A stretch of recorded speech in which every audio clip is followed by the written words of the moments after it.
आज का मोटिवेशन है never stop learning because life never stops teaching.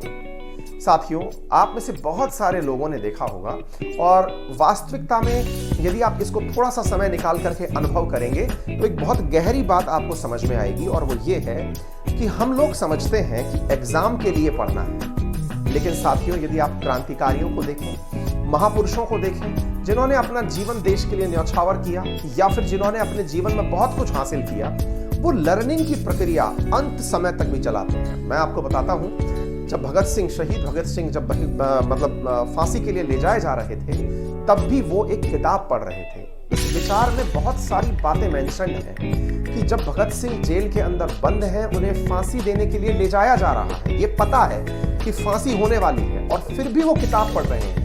ये अपने आप में एक बहुत बड़ा मैसेज है कि हम और आप अक्सर ये समझते हैं कि किताबें केवल परीक्षा पास करने के लिए पढ़ाई जाती हैं, या फिर परीक्षा पास हो गई उसके बाद किताबों को उठा के रख दिया जाता है।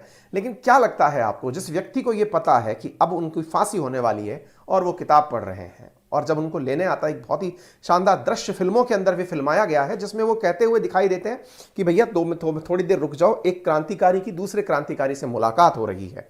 यदि आप जानते हैं कि वो कौन सी पुस्तक पढ़ रहे थे तो मुझे कमेंट बॉक्स में जरूर बताइएगा। साथियों, ये क्या है? असल में हम आपको बताना चाहते हैं कि इंसान अपने विचारों से अपना जीवन लीड करता है। विचारों से आप कैसे हैं ये आपके विचार पर निर्भर करता है, और विचार आपके ज्ञान से निर्भर करते हैं।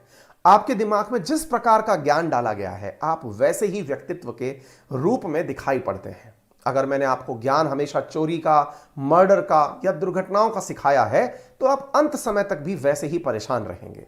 लेकिन यदि आपको ज्ञान एक अच्छा जीवन जीने का, एक सात्विक जीवन जीने का, या फिर कुछ दुनिया में कर गुजरने का सिखाया है, तो आप वैसे, क्योंकि इंसान सब कुछ अपने दिमाग से अकॉर्डिंगली लीड करता है। एक अच्छी सोच आपका दिन बना देती है और एक बुरी सोच आपका जीवन खराब कर देती है ना?